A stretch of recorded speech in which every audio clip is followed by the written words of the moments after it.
CNN fired you for speech they deemed anti-Semitic. Why? Yeah, I don't know. They still haven't told me that. They never told me it was anti-Semitic, and it wasn't anti-Semitic. Well, for people that don't know, what did you say that allegedly got you fired? We're gonna play the clip too. We have an opportunity to not just offer solidarity in words, but to commit to political action, local action, and international action that will give us what justice requires, and that is a free Palestine from the river to the sea. Yeah, I gave a speech at the United Nations. It wasn't like I had like a one-liner. It was a 22-minute speech where I laid out a criticism of the Israeli government.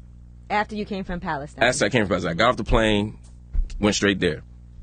And after I gave that interview, there was some pushback. Some people were criticizing me. And then the next morning, I got a call from CNN. And they said that the speech was not in line with their values. I said, well, which part of the speech? Did y'all hear the whole speech? They didn't even tell me that. They didn't tell me, what part of the speech. They didn't tell me how much of the speech. It's just the whole speech. So I said, cool. And that was kind of the end of that conversation. A lot of people focused on the last line of the speech where I said, free Palestine from the river to the sea. There comes a point in your life and in your work where you have to take a principled stand, and some people aren't going to agree with you. Right. I stand with a firm critique of Israel. I stand in solidarity with Palestinian people, and I also stand against anti-Semitism. Those aren't competing claims. You know what I mean? You can love Jewish people and say that Jewish lives are not worth more than Palestinian lives, that Israeli lives are not worth more than Palestinian lives. And I can say also that everybody who criticizes Israel doesn't hate Jews, and I would hope that most don't. It's interesting because a lot of criticism will come from people who don't really know what's going on and have never been there. Right.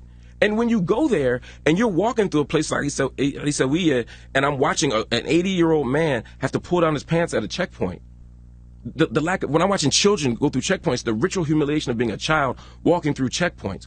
When I'm watching women have to go through forests and bushes to go around checkpoints, 80 and 90-year-old women to sell vegetables in East Jerusalem, and then they get fined and they lose all their money. When I'm watching children getting beaten with nightsticks, when I'm watching stop and frisk on Via Dolorosa, the very walkway where Jesus occupied the 7 stations of the cross, when I'm watching that happen, and I'm also watching children being stopped and frisked, which is outside the tradition of any religion.